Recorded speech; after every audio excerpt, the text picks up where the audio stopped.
I don't want to be spending the whole time, but yeah, just trying to figure it out too. Hello. Yeah. Hello, Professor. Hello, Hello. how are you today? Doing great, thanks. Good. Doing pretty well. How are you? Doing great. You down in Florida? Yes, Nice. yeah. Yeah, we get used to the warm weather here. So when it gets below 80, then we start putting our jackets on.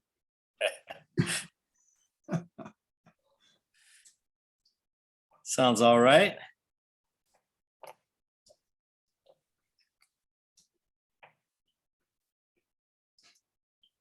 We were just talking about the class starting this week and weren't sure how it was with Thanksgiving and all that happening. Yeah, I guess it's business as usual pretty much, huh? yep. But there's extra time given in the course. So did you count the number of weeks? Yeah. Did I count the number of weeks? Yeah. No. I just figured it was 8 weeks, right? You might be surprised. I might be surprised. I haven't counted the weeks. I guess I need to count the weeks. Well, I'm looking right now in my printout. Let's see. Let's see. Yeah.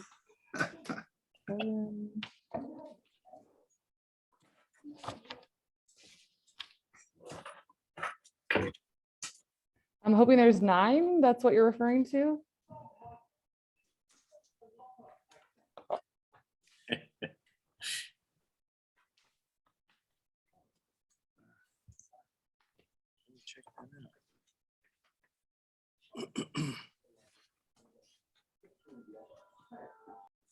So did you count them?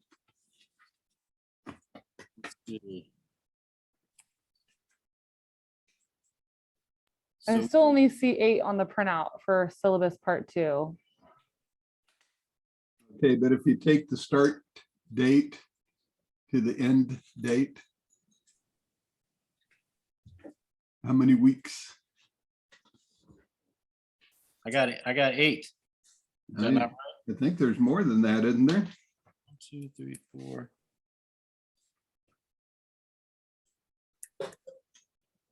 No, I'm getting 7 weeks. Well, are we counting December? I don't know when we're in school in December. I was assuming they're closed from the 18th through New Year's. Yeah, the university doesn't quite follow the schedule for the regular schools. Okay. Okay. The reason is that we have concentrated study. And so if we didn't do it this way, then you would find that you would be doing semesters just like what you do in your school. And that would make your courses seem like they're never going to end. So We don't want that. to do that. Everything's concentrated. So most of your classes are 1 month. When there's holidays come up, then your 4-week classes will usually be 5 weeks. So your 8-week classes will be either 9 or 10. And it seems like we have 2 holidays coming up. So I think if you count all the weeks out, I think you'll come out to 10 unless I counted wrong. Okay, so that gives you plenty of time for your holidays and to be able to get everything done for the coursework. When's the last day of the course? Just so I can jot that down. So it's November 22nd through, what's the date of that? Yeah, it's I believe the end of December, if I'm not mistaken.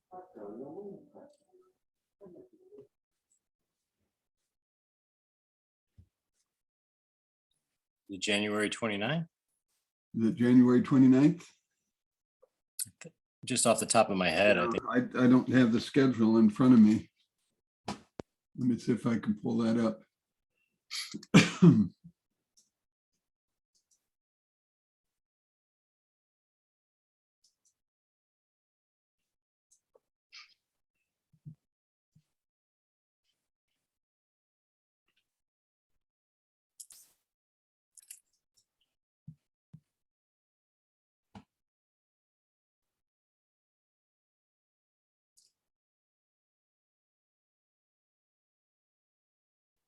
Let's see here.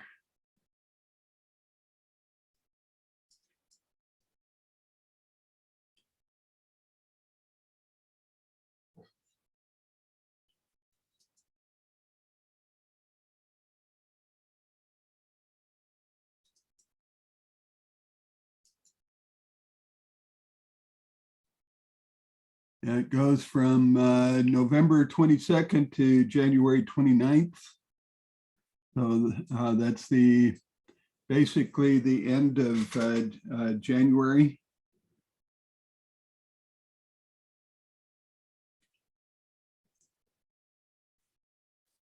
So just the beginning date and the ending date indicates that it's more than 8 weeks.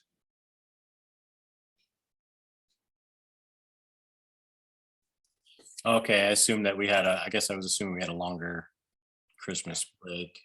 Because I know the school,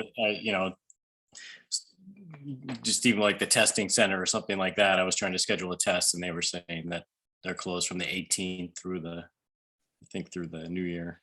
Yeah. But that's probably different for.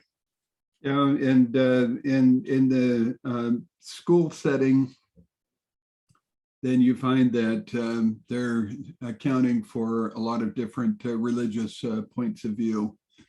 And so they give a longer period of time. And now I gotta, oh, there we go. Got you guys back. Okay.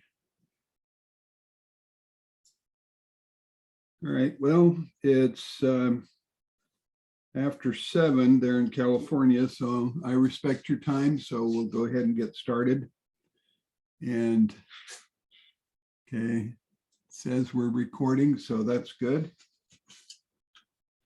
So welcome to the class. And you're welcome to count the number of weeks.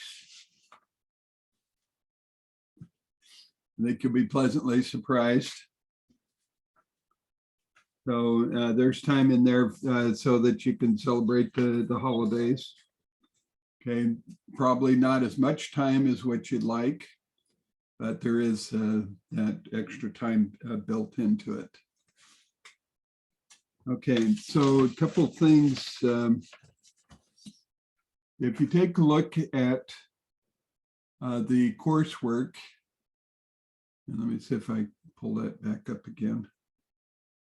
I get too many things on my screen and then it's hard for me to keep track of everything.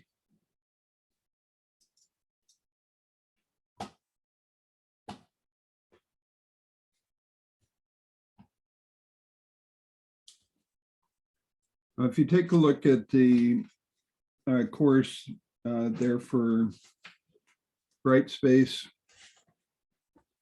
from time to time, you're going to see some things in there that refer to Blackboard, but we're not using Blackboard in this course. So any references that you see to Blackboard, please ignore those. Now, there's kind of a learning curve to using Brightspace. It can be frustrating at times. So if you feel like you're getting lost, then let me know, and I'll give you as much help as I can. Now, a couple things that I'd like you to do is, if you have the course open, take a look at week number 1. And at the very bottom of week number 1, then you'll see 2 parts to the syllabus. Okay, and it would really be to your best advantage to print out at least part 2, the one that's 17 pages. The first one is not that important other than contact information for me. So we've got the email address. If you use the National University email, that goes to exactly the same place as the yahoo.com.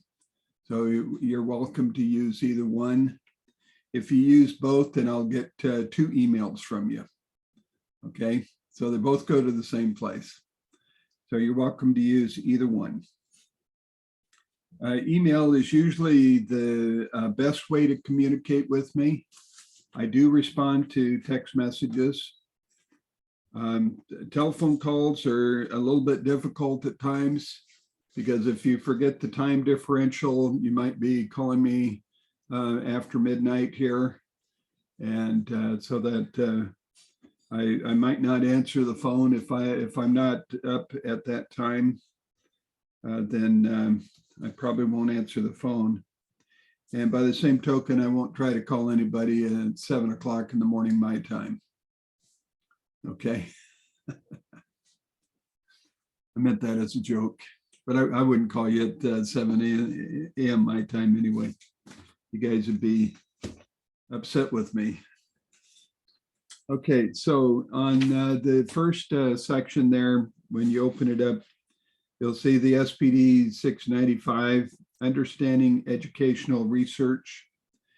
And so it gives my information there. My phone number is there. Feel free to use text messaging. I generally get back with text messaging, usually the same day.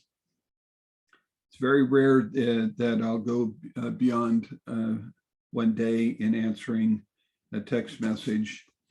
The same way with emails, but be patient with me with the emails. I get approximately 400 emails a day, and I'm not kidding. Okay, so sometimes it takes me a while to work my way through the emails. So just have a little bit of patience with me on the emails. So text messaging might be the best way to go. Okay. Then we don't have the office anymore in Bright Space, so we can't leave messages for each other that way. I can leave you messages through email, through class announcements. So each time you come online, please take a look at the announcements to see if anything's going on. I generally will give at least a week notice if we're going to have a Zoom meeting. And I don't have a lot of Zoom meetings simply for the reason that most of you don't need it. If you need some personal help, I'll give you personal help. Okay. I find that in many cases when I have Zoom meetings that I'm only talking to one person, maybe 2 in a Zoom meeting. So it's easier just to help you on a one-to-one basis. Okay, but if enough people have concern about a particular issue, I'm more than happy to call a Zoom meeting so that we can have a good meeting together. Okay. So the more important syllabus to download is the one with the 17 pages. Okay, so I highly recommend that you print this out, have it with you. If you do good with it on your tablet, that's great.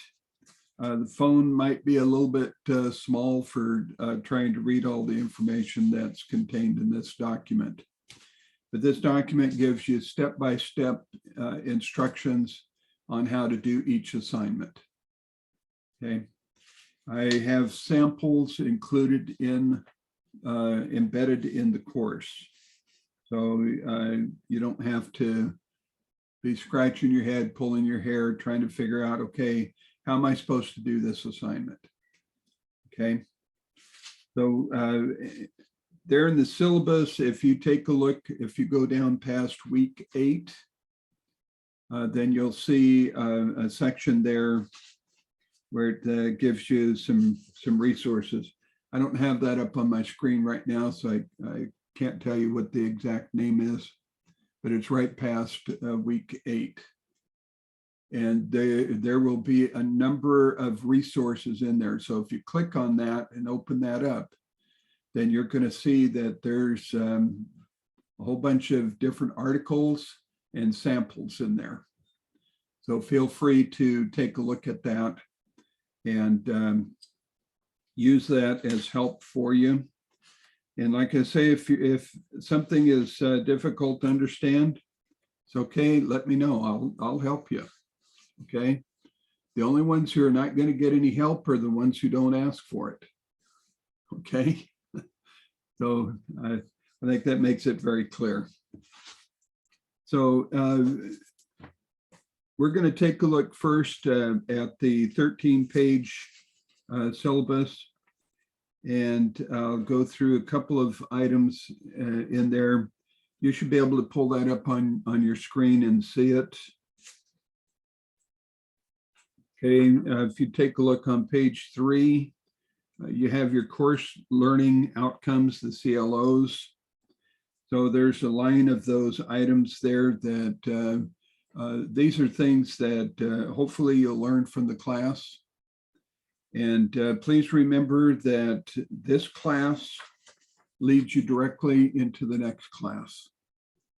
So SPD 696, you could almost say that it's a continuation of SPD 695. So please keep that in mind. Okay, if you want to do good in SPD 696, then do good in this course. Okay. Now, it's important to note also that you cannot be doing part of SPD 695 and start the SPD 696. The reason for it is that your very first assignment in SPD 696 is going to be the last assignment you do in SPD 695. So if you haven't completed it, you're not going to be able to even start SPD 696. Okay, so please keep that in mind.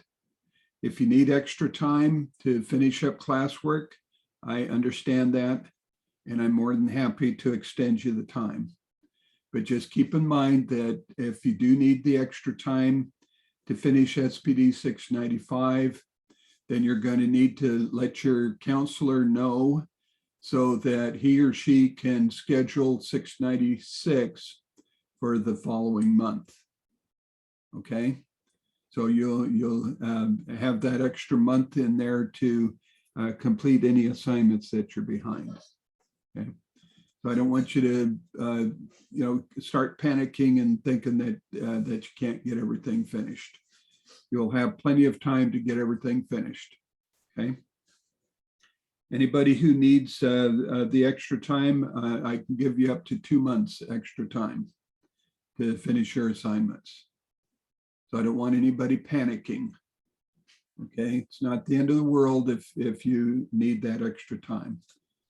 Okay, it's built in so that if you need it, it's there for you. Okay, and then the same thing with SPD 696. If you need the extra time, it's there for you. Okay, so if you need an extra 2 months beyond that, you can get that time.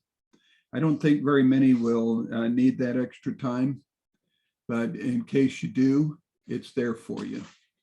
Okay, so please don't feel embarrassed if you need to use any of that time.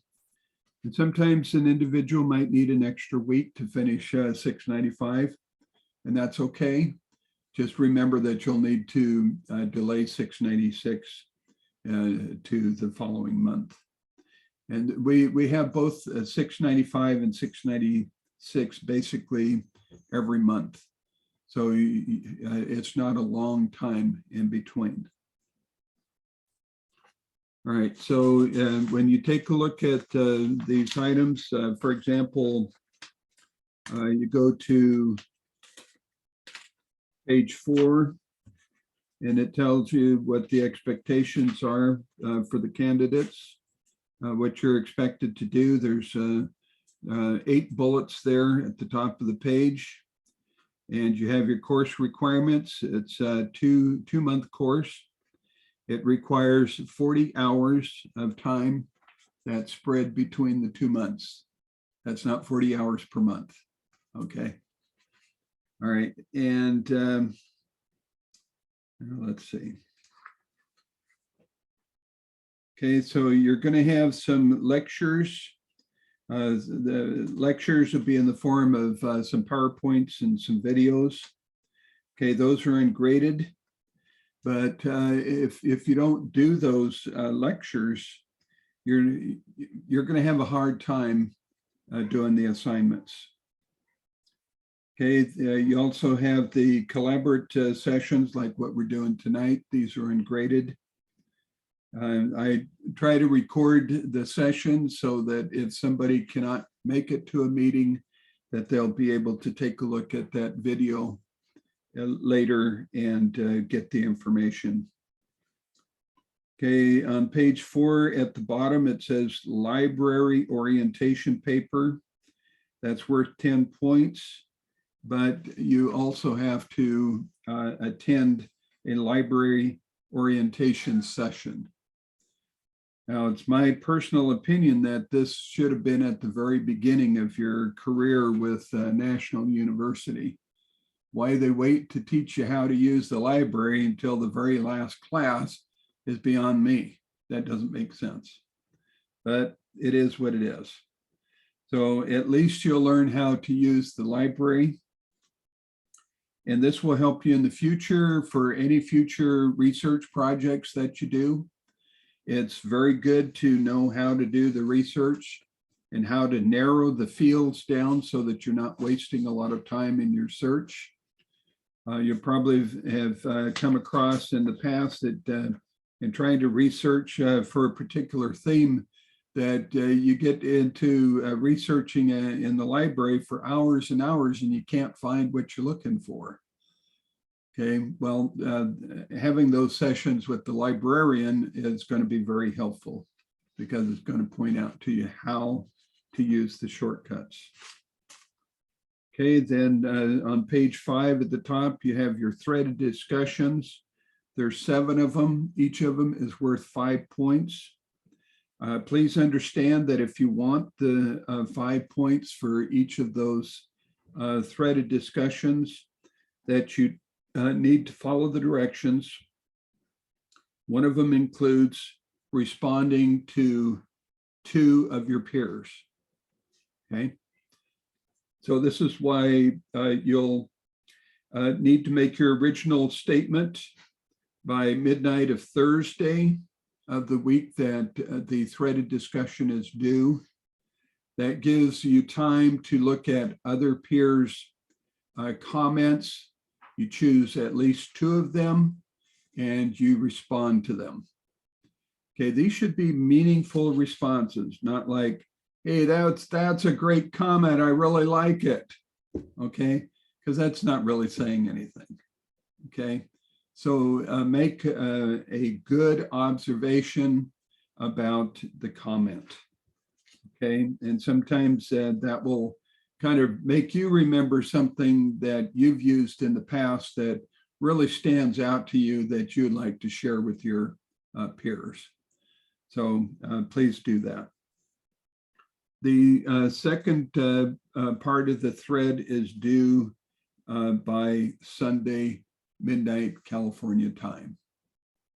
Okay, all of the assignments are due on Sundays, midnight, California time, with the exception of the very last day of the class.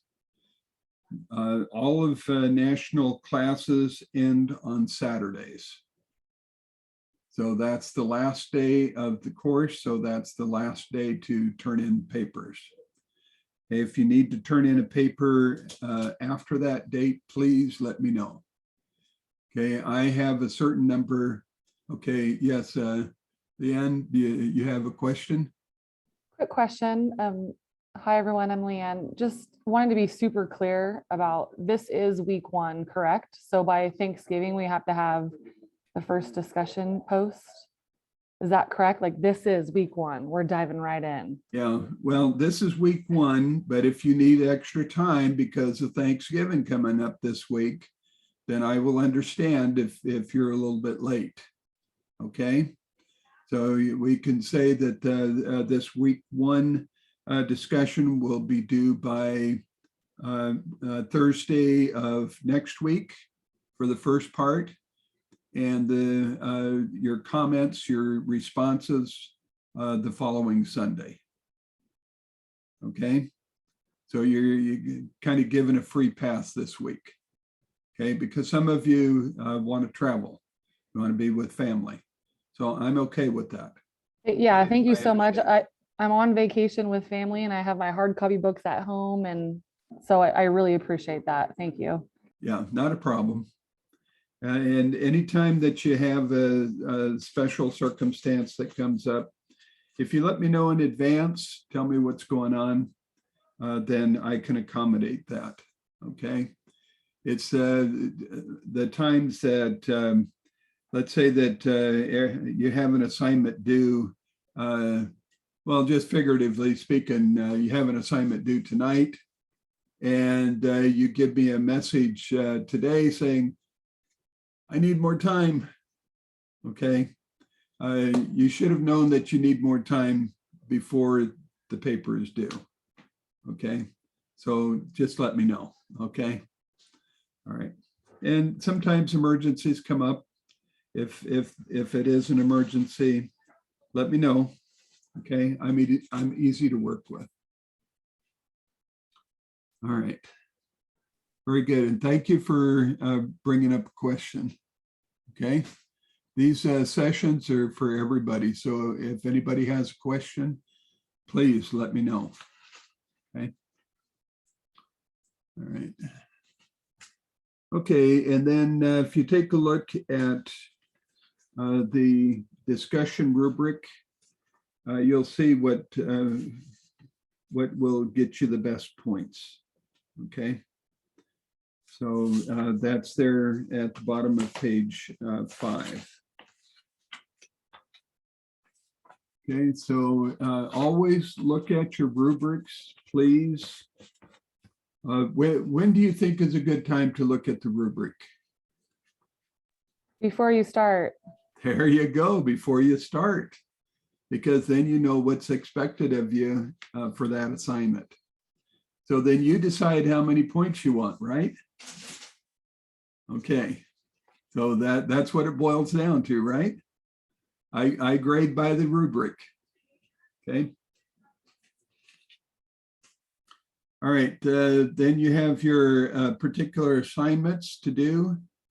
You'll have at least 5 Dropbox assignments. You'll have there are 10 points per assignment. So times 5 weeks, that's going to be 50 points. So you got 35 coming in from the discussion threads. Now you got 50 points here, so that's 85. Your signature assignment is going to be 50 points. Your midterm exam is 10 points. Now this is a multiple, well, some people say multiple guess, but it is multiple choice. All right, and so it'll have at least 10 questions. You're given 30 minutes to accomplish it. It's open book, but you know what that means. If you haven't learned the material, you're going to spend your 30 minutes looking for 1 or 2 answers. Okay, so please don't do that. Please read your material as you're supposed to, and then you won't even need to use the open book, but it's okay to use it. Okay, that's built into the course. All right, then your final exam is worth 20 points, and it has 20 questions, and you're given 60 minutes, and it is also open book. Okay, now if you notice in the instructions there, each test you're given two chances. Okay, so if you bomb out the first time, Go back and study what you're supposed to study, and then take it again.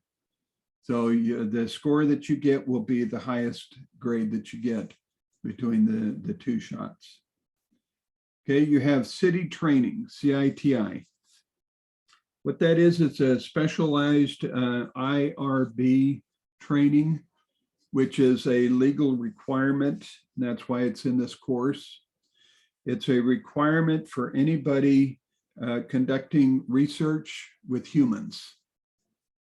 Okay, so this is something that some of us don't realize until we get to this course. When you're doing research with human subjects, you have to follow a certain protocol. Okay, you learn what that protocol is in that training, and we give you 25 points for that. So you take the training. For many students, it takes about 8 hours to do the training. And it's just a matter of going through a series of mini courses. And then you take a test at the end of each mini course. You need to get 80% minimum score on each segment. Okay, they're easy to do. Okay, there's no brain science involved in it. Just read the material, think about it, and you'll get it. Okay.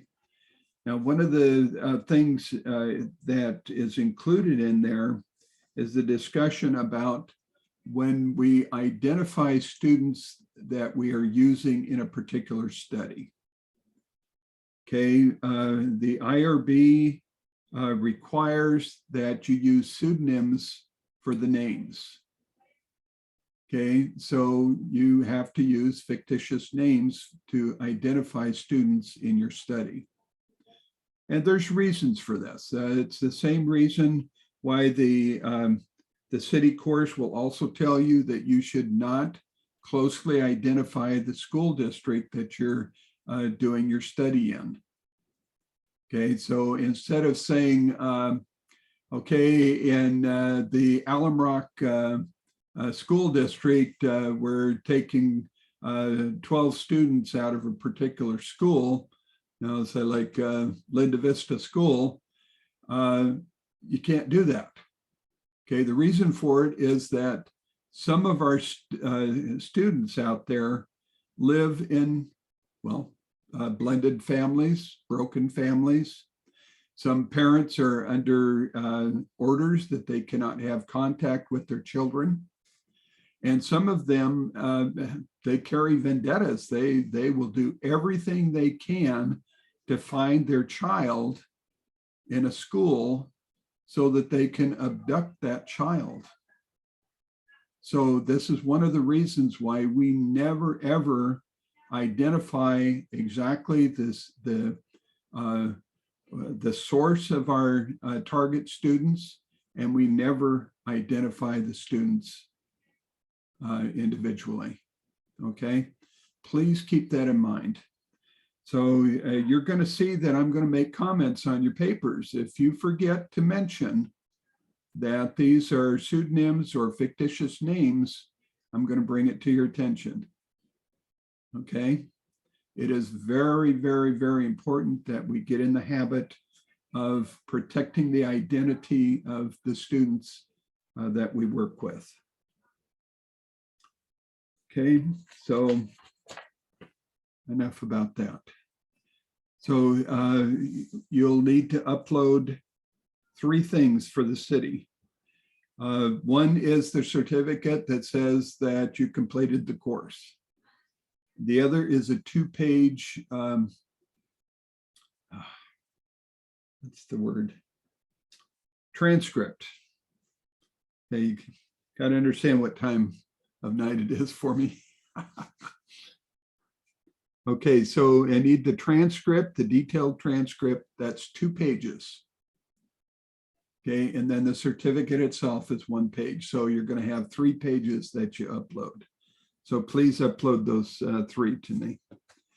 Now you'll find that the rest of the page there talks about how to set up the city account and the course itself. So if you follow that, then you'll be okay. Now, please just follow the directions on here and do the right course so that you don't have to do it over again and do the right course, okay? Now, if you do the right course and then you want to learn some more about other subjects, you're welcome to do that, okay? And then keep in mind that about every 3 years, I believe, if you're going to continue doing research, then you'll need to renew your certificate. So I have to do it on a continuous basis since I'm teaching the course. So whether I teach 695 or 696, I am obligated to renew that course. And it's a good thing because you get all the newest information that comes out. Okay, any questions so far? Okay, looks like we're doing okay. All right, and so then your grading, you'll notice that you have the points here, and it looks like this might be an old, yeah, this one is old. Okay, it needs to be updated. Okay, because I'm seeing one of your assignments is worth 85 points. And I'm not seeing it. I'm seeing 2 for 50, and I think, yeah, I think that's wrong. I'll have to go back and take a look at it. Your grades are listed there. So your points, in order to pass this course, you need a minimum of 160 points. Okay, so that is 80%. Okay, that is considered mastery, and that's your minimum passing score. Okay. All right, and yeah, and you'll even see there on the next page, on page 9, it says C, which is lower than the B, is marginal. That's not good. Okay, you want 80 or higher. And most students in this course will get between 90 to 100%. You students are very dedicated in your work. You've made it this far. You've really put a lot of effort into your coursework, and you're not going to let down now in the last 2 courses. I know that. All right, so then the rest of the pages there just talked about the normal things that are expected of us as students in a university setting. Okay, keep in mind about the writing standards, diversity. If we're talking about disabilities, we use people first language. Who can tell me what people first language is? You would say like people with autism as opposed to the autistic person. Yeah, Exactly. Okay, so we need to put the person first. You know, these the students, they kind of get a good idea of what we're talking about. They hear us talking about these things, and they don't like to be labeled. Nobody likes to be labeled. So we want to respect that and use the people first. Okay. The only exception would be for those who are hard of hearing. Many of them prefer to be said that they're deaf or hard of hearing, and especially blind ones. And that's their preference. If they tell you that they would rather be spoken of as being a blind or hard of seeing, then please respect that. Okay. I've been called on the carpet a couple of times by students who have problems with eyesight. I said, no, don't say that I'm a person with bad eyesight. Just say that I'm a blind person. And so, well, I have to respect that. Okay. And now we'll get into the meat. And that will be the one that's 17 pages. Okay. All right, so if you can see that on your screen there, or if you've already printed out a copy, that's wonderful. That's very helpful. Okay, so the very first thing is the textbook. Okay, so the textbook is Gall. It's the 7th edition. Your APA edition is also the 7th edition. The 6th edition is no longer valid. So you can retire those if you have any copies of it. Okay, you'll have your lectures and collaborative sessions. Each session for each week has at least one PowerPoint presentation for each unit. They will help you to understand the content. And then there's some videos as well. So whatever your choice is, then that's good. Okay, the assignments, they must be submitted by the end of the week by midnight, 11:59 p.m. I'm not that strict, but yeah, at least try to make it by Sunday at midnight. I'm not going to look at the minutes that on Sunday that you submitted.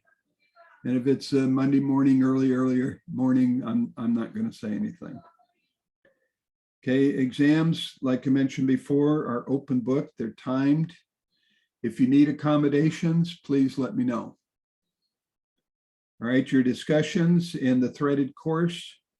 The first posting should be by Thursday by midnight, and the responses by Sunday at midnight. Okay, so you need to make sure that you get that information posted into Brightspace for your discussions. All right, so please do not attach a Word or PDF file for your responses in the threaded discussions. Okay, that just, takes too much time to do that. Just go ahead. If you can't type it in, just copy and paste it. Okay, you've done your work in your a Word document or your PDF. You can copy that and paste that into the assignment. Okay, so your research, you must begin collecting research articles of your choice. When does it say? Does it say wait for 3 weeks? Right now, you got it. So by tomorrow, you should be getting some of your articles together. Okay, the IRB, we talked about that. So we do have a lot to accomplish in the 2 months, but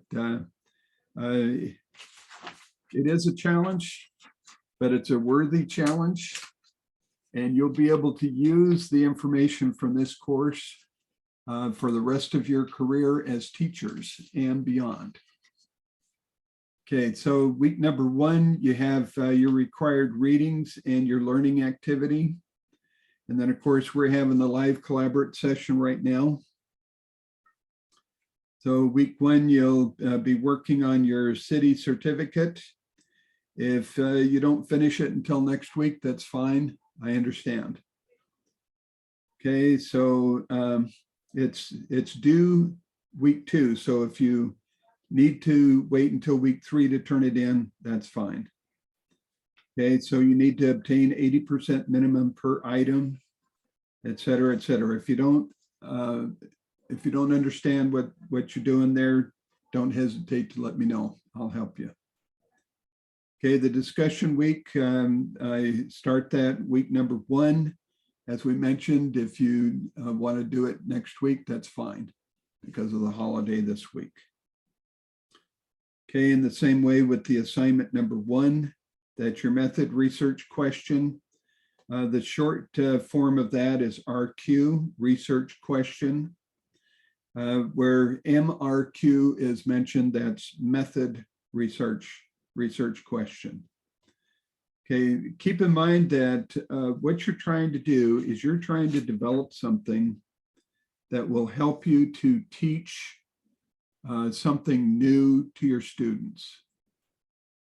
Okay, we're not trying to teach something that's necessarily old to the students. We want to introduce them to something new that you feel is going to help them to progress forward in their learning. So this is where you're going to have to do some thinking. You're going to have to look at your students and figure out what do they need. Or you might even choose one or two students that in your mind and thinking, what can I do to help those particular students to learn something new that's going to help them in their career of learning. Okay, so we're not necessarily trying to change a behavior. Okay, we're constantly doing that. What we're trying to do in this course is figure out a way that we can teach something new. And to that end, you're going to find that your independent variable is always going to be what you are teaching. It is the intervention that you're using to teach something new. So when I look at your independent variables, that's what I want to see, okay? Don't tell me that the independent variable are the students in your classroom. They're not, okay? The independent variable is that intervention that you're trying to teach, okay? Then the dependent variable is the expected change, okay? So those two things are very important, and you're going to be going over this over and over and over and over. You might even start dreaming about it. I don't know. I hope not. But yeah, just keep those two items in mind, and that will definitely be a big help to you. Okay. So your research question, your method research question may change several times during the course of this course. Don't let that bother you. You've probably discovered that when you do personal research, that you're researching something and something gets your attention, so your attention moves over to something else. That's normal in research. So if you find that maybe what you're thinking about teaching your kids, maybe that doesn't become as important as something else that you just saw or researched, okay? You may need to make some changes. If that's the case, just let me know that you're changing your research question. Now, keep in mind that when you change your research question, that your research articles might need to change if they do not support your new research question. Okay, so keep that in mind. My recommendation is that if you're going to make changes in your research question, that you think about the research that you have accumulated for the class up until that point and see how those articles can fit your new research question, okay? If you can make them fit, then you can still use them. If one or more of the articles doesn't fit anymore, well, then go ahead and change it, okay? There are thousands and thousands of articles out there on just about any subject that you can think of. It's very, very rare to find, to have a research question that you can't find research on. But if you come across something like that, then let me know, okay? All right, so there on page 3, it tells you what to look for in your research questions. So I won't belabor that because you're able to read that. Now, everything that you format that goes into a paper, into one of the documents that you submit for assignments, please use APA style. Now, the university has used MLA for certain types of papers. But when we get down and really analyze what we're doing in this course, since we're teachers, we're using psychology all of the time. Okay, so APA is developed by the American Psychological Association. So that is the style that we should be using for all of our papers, period, that relate to our teaching. Okay, it makes sense to use the APA style since we use psychology in our teaching. Okay, so that's why we use APA style in this course and the next course. Okay, so you should get a copy of your APA manual. And I always buy a new one each time they come out. They come out about once every 10 years. So it's very handy. You'll be able to use this for the next 10 years. And you'll find that this is handy because if you do research projects for your school, or if you want to turn in resumes, things of that nature, that book is going to really be helpful. Okay. In the coursework, there are mentions of certain websites, for example, Purdue and I think Oxford. They have their own version of APA. So if their version conflicts with the APA manual is the winner. Okay. So I may make a comment about APA style, and you might be thinking, oh, I saw it differently in Purdue or in Oxford. Well, please consider that what I'm talking about is coming from the 7th edition. Okay. A couple of things that are in the 7th edition that were not in the 6th edition have to do with giving credit to authors. Okay, so who can tell me if you have a group of authors, let's say that you have 3 or more authors for a book or an article, how do you format that? You list the main author first and then the et al. Yeah. See, before you had to name the authors the first time. And then the second time they were used, then you could use et al.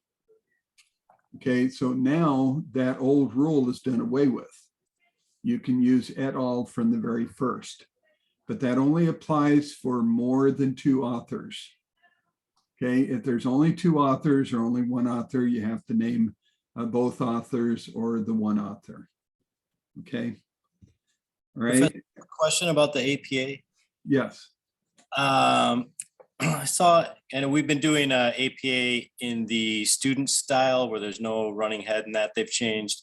But I saw in the template that it provides for this course that it's like the more professional style with the running head and all that. Is that outdated or is that what we're supposed to use for this course? Yeah, for this course and the next course, you'll use running heads.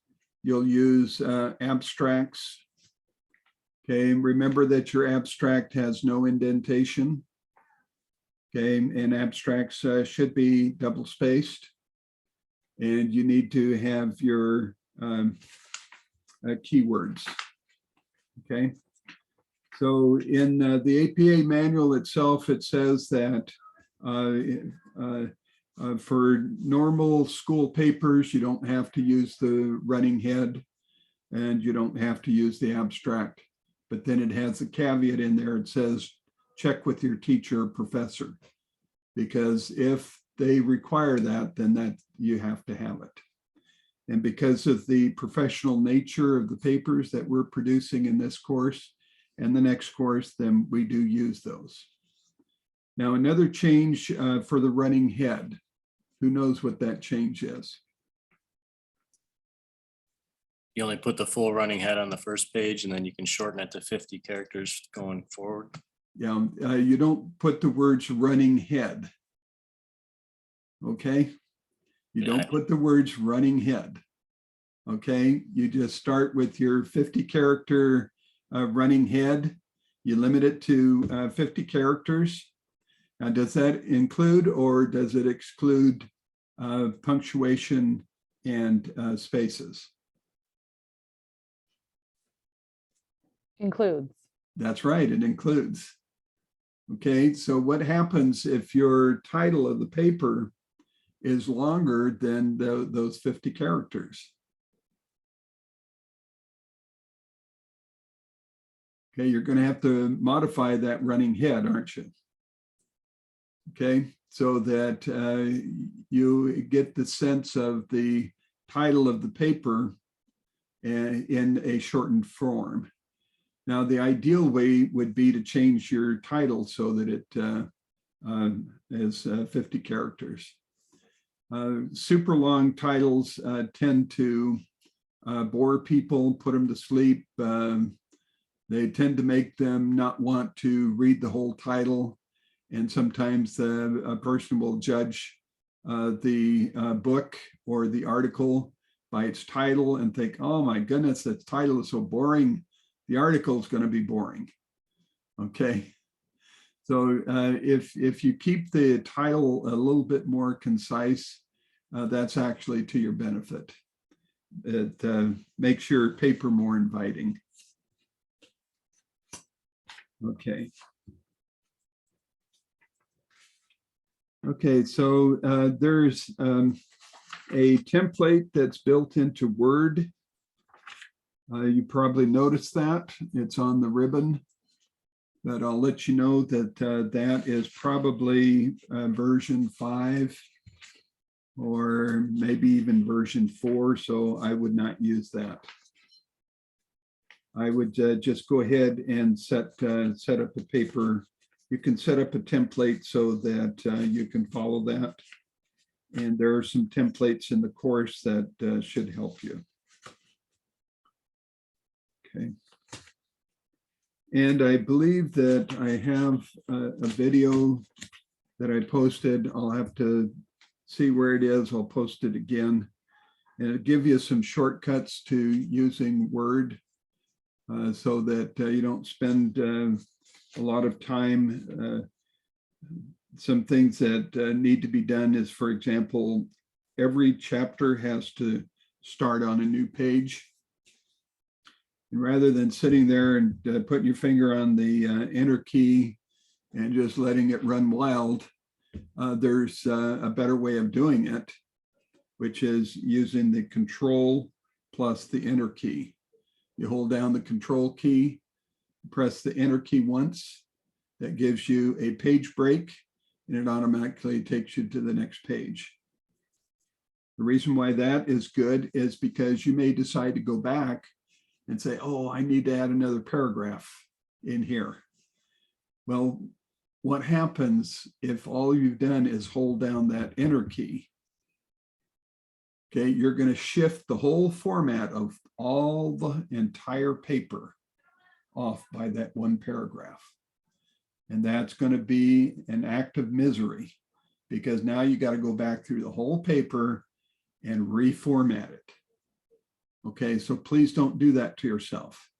Use the shortcuts that are there. Okay, and then for hanging indent, I see so many papers coming with the hanging indent where someone is trying to force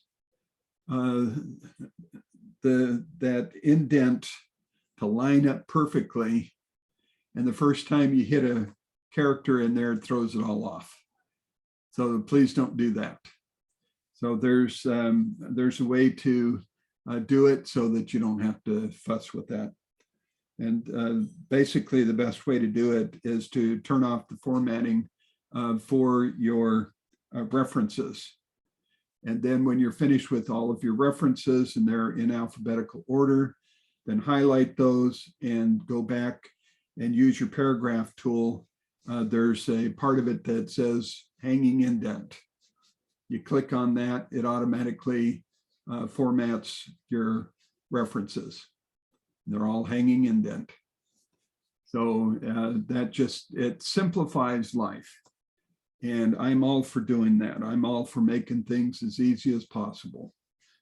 So I like that for myself. I want you to enjoy those shortcuts too, because in your career as educators, you're going to have many times when you're trying to write papers. You might be doing lesson plans. You might be doing different projects where you need to have those shortcuts. There's no reason why you should add an extra hour of time to a paper just trying to format it.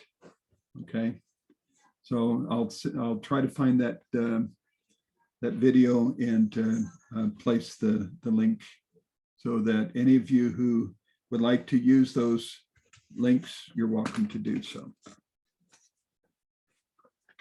Okay. And there'll be some templates and sample papers in the coursework. If something appears to be missing, please let me know. I try to keep up to date with it, but I'm just an imperfect person. I make mistakes. I leave things out by accident. So just let me know, and I'll get those things fixed. Okay. So week 2, you've got your research process. So you'll have all of that information in there. And you'll find that there's different types of research. They're on page 6. There's 6 of them listed in the middle of the paper there. You're going to be doing each of those types of research, and it's just to help you to get to understand what they are, how they work, how you can use them to your benefit, help you in your teaching in your class, in your classroom, and also in your grade levels. Okay, then you have different things going on for each week. Your assignment for the library orientation, you'll meet with the librarian online. The time is listed in there. It's in week 3 of the course, Tuesday from 6:30 to 7:30 Pacific Standard Time. It'll be on Zoom, and that gives you the Zoom coordinates. Now this month be maybe a little bit strange because of the holidays coming in. So hopefully we'll be able to get that worked out right. Okay. All right. And if you miss that live library meeting, then there'll be a link to a recording. The recording is not as good as the live session. You can't ask questions in the recorded session, but you can in the live session. So please attend the live session if you're able to. Okay. All right, and okay, then you're going to learn about correlation, regression, a number of other things. There's a template for Cornell notes. I don't know how many of you have taken Cornell notes before. They're helpful in doing research because you can synthesize a lot of information very quickly by doing that. On page 11, it shows you how you're going to put, how you're going to format your research question, and etc. Okay, page 13, you're going to have your final exam on that last week. Okay, and you'll have your signature assignment. Okay, you're going to choose 8 different resources to summarize. They all need to pertain to your capstone research question. And so these are all sources that you choose for yourself. 7 of them have to be actual article resources. 1 will be a peer-reviewed or published journal. But throughout all of your assignments, no dissertations, blogs, no newspaper articles. Okay, none of those will be acceptable. Okay. You should be using primary research for your articles. Who can tell me what the difference is between primary and secondary research? Anybody have an idea? The primary research is giving you information directly from the test subjects as it's reported. And the secondary would be reporting on what's already been reported. Yes, exactly. Okay, so what you're going to end up doing between this course and next course is you're going to be producing a secondary research project.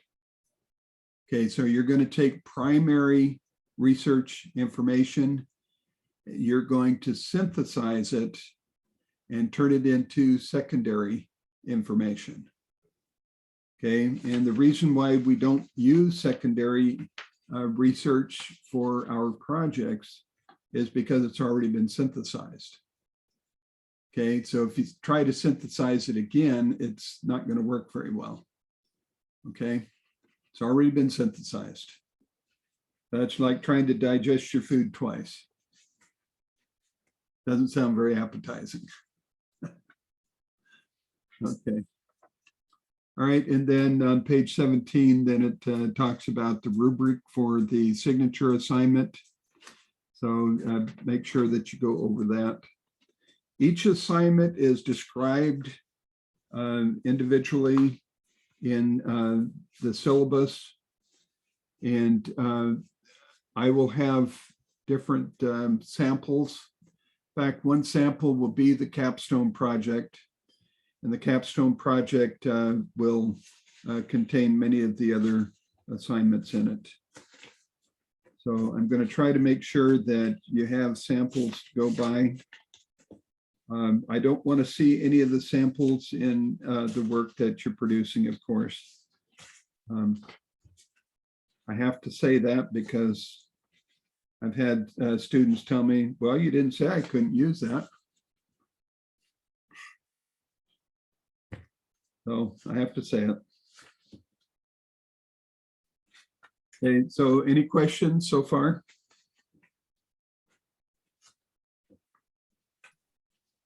Okay. Question about the first assignment. Okay. The it gives you, so the research question that we're developing, I know it gives that template there. This doesn't need to be this can be a little more broad, and we're going to be refining it, Yeah. right? So if we Yeah. have something like early literacy or something that's specific enough. Yeah, so pick a subject that right now appeals to you. Think about the class that you're teaching. Okay, what do you want to see happen in your classroom? Okay, are you facing particular challenges where you feel that you need to have some research to help you to develop something? And remember that the idea is to try to teach something new to your students. This would be new to your students. So it doesn't necessarily have to be new to the world, but it's going to be new to your students. Okay. So would that be then, like if I was just saying like early literacy or something, would that be, that's not really new though. That would be that wouldn't be specific enough. No. Okay, I misunderstood your question. I was thinking new to literacy, that's like a general study. and then you refine it. But this, you're going to take a question that you want to research, and then you're going to start refining that. Does that make sense? No. No? Okay. Did- Not getting it. All right. I had go the ahead same and question. I had the same questions, kind of confused on exactly how that's going to be sculpted. Does anyone clearly understand that or had some ideas on that? Okay. What do you folks think? So I'm kind of in an interesting situation because I don't have a classroom. So I feel like I'm continually trying to adapt these assignments to understand. So from my understanding, we are supposed to take a certain content area. I'm with middle and high schoolers, so I'll use the example of the transition plan for the IEP. So I might take something like life skill based, some sort of teaching my students a specific thing, perhaps how to write a resume. Okay. And I will take a strategy on how to write a resume and implement that with my students and measure its efficacy. Am I kind of on the right track with that? Yeah, you're on the right track. In using the life skills. Okay, if you're working with high school students, and let's say that you want your students to learn how to pick something out of the air, make some pancakes. Okay, and you might have to use video teaching, video to do the teaching. Okay, so that might be something that you might be looking at, how to use video in teaching, and then use some specific examples. Okay, so in the beginning, it's not going to be polished. Okay, because you have to learn more about the research, the process for the research, so that then you can start directing your attention to specific areas. I don't know if I'm making it any easier or not.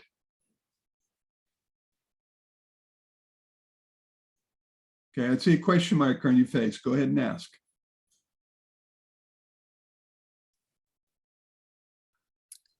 Yeah, I don't know. I'm fully clear on even the three, like in this paper, list in order 3 areas of professional interest to you. Are those are also going to be very specific, or are those more broad, like social emotional learning, like that type of broad, or does it need to be way more narrow than that? It needs to have some narrowness to it, but ultimately you're going to decide what you need for your classroom. Okay, so I'm not trying to lock you into a certain area. Okay, I want you to have the freedom to explore a little bit with it and come up with your ideas. Okay, so in other words, I'm not going to micromanage you. Okay, so that may feel uncomfortable. Okay, for many people, it is uncomfortable. Okay, but I want you to experience some freedom in thinking and how you're going to approach this. Okay, so think about some areas that you want to work with. Okay, and then communicate that with me, and I will let you know if you're going in the right direction. Okay, because at this point, I'm not sure exactly what's not resonating. Okay, and I want to make sure that that any answers that I give you are pertinent to your question. So sometimes when we're faced with situations like that, we need to ask the question in a different way. Okay, because then that helps to, bring out that thinking process. Okay, because you and I don't think exactly alike. So what you're thinking about might, well, it definitely makes sense to you, but in hearing it from you just very briefly, it might not make sense to me, and vice versa. And I think that's what's happening right now. See, I'm not giving you enough information, and it's because I don't have enough feedback from you to know how to respond to you. That makes sense. Okay, go ahead. No, it makes a lot of sense. I guess I was looking at the assignment there, and at the bottom on page 3 where it gives a sentence kind of template there, which says, which teaching strategies are effective in teaching blank for students with blank disabilities and blank grades or of an age range. Mm-hmm. Are we essentially using that template, and then which strategies are effective in teaching? That needs to be specific. Are we pretty specific, like phonics or something to that, or even more specific, some aspect of phonics? Yeah. See, I didn't develop this part of the course. To me, it's too restrictive. To me, it locks in the thinking, and it doesn't allow you to think outside. Okay, so we need to think outside the box. Okay, so this template, in my opinion, should just be, instead of saying that it's a template, should just say this is a possible guide. Okay. So like I say, I don't want to micromanage you. I don't want to tell you exactly, each step has to be exactly a certain way. And it has to be measured a certain way. Okay. So what I want you to do is to think about these things. What do you need to teach your students in the classroom? Or do you have a particular student or group of students that you want to reach with a certain concept or a certain skill? Okay, and then how are you going to do that? So the thinking process, it involves more than just filling in these blanks here. For example, whatever that we want to teach our students, okay, we need to have measurable goals. Okay, when you write your IEPs, what is one of the big components of writing an IEP? You have measurable goals, right? So if you can't measure what's going on, you can't report back to the parents and to the principal, well, the student is accomplishing this. Well, accomplishing what? See, if you don't have something that can be measured. See, so you have to fit that into here. And the way this template is written, there's no way to do that. See, so that's why I want you to look at this as just nothing more than, it's almost like the closed sentences that sometimes we use in teaching the kids, where then they fill in the blank words. But to me, that's very restrictive. Okay, it's good for teaching the kids to use certain vocabulary, but then beyond that, they have to move away from that. Okay, so yeah, the individual that wrote this had in mind something totally different than what this course is trying to teach us. Okay, and this is going to be changed. It's going to be taken out. It's just that I don't have the authority. It's above my pay grade, so to speak, to remove that from here. Okay, so if at any time when you see things like this, if you don't understand what's going on, please let me know. And if I don't understand your question to begin with, then reformat your question. Okay, and that will help me to get the sense of what you're trying to ask. Okay. All right. Hopefully that helped. Yeah, it definitely helped. Thank you so much. Okay. Don't be afraid to ask questions. Okay. And that's the same for everybody. Everybody in the class, if you find something that's difficult or a challenge, don't be afraid to ask. And if I'm not understanding your question, then ask it again. Okay, I don't for a minute think that I have all the answers, because I don't. And sometimes I have to reach out to others to get some answers. Okay, and I'm not afraid to do that. Okay, so hopefully you're not afraid to do it either. Okay, so questions, please ask.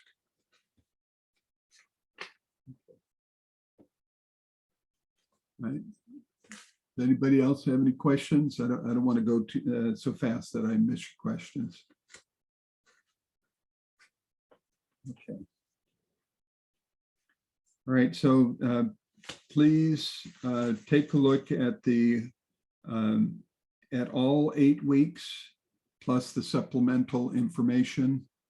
There are a number of resources that have been added to the course, and they're put there to help you. There's templates in there to kind of help organize your thinking. And I hope that you don't think that the templates are there because it's a rigid requirement that everything follow lock, stock, and barrel. Okay. I worked in a school district one time where our principal told us that when she walked from one classroom to the next teacher should be finishing the sentence that she just heard in the previous classroom. That's not good teaching. Okay, so we're not going to do that. You're going to have some sample papers to give you an idea of what's to be expected. But like I say, they're samples, they're guides, but it's not a rigid thing where you have to follow exactly to the letter what you see. Okay, and if in any of the samples, if you see something that seems to contradict the instructions, please let me know. The samples are not perfect papers. Okay, I'll tell you that right now. They're samples. Some of them have grammar errors, spelling errors, APA errors. So please look at it as a sample of the ideas that should be contained in the paper. And speaking of that, when I give you comments, if I make a comment about, say, APA, it doesn't mean that I've taken points off of your paper. Okay, so please don't get that idea.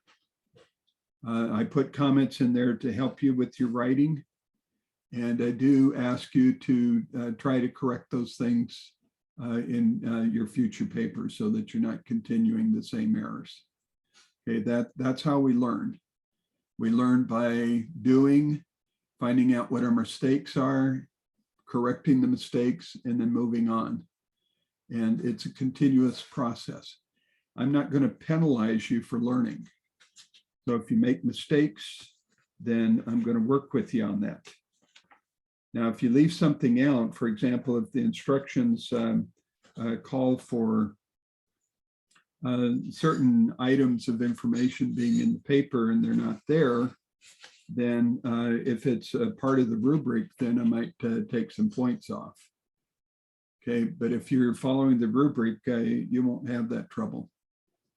Okay, and you know, I have to tell you that it's human nature to think, I don't want to read the directions. It takes too long to read the directions.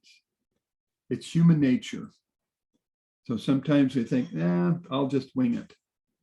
But see, in working with this course and the next course, you know, we're being very precise in our learning methods, our teaching methods.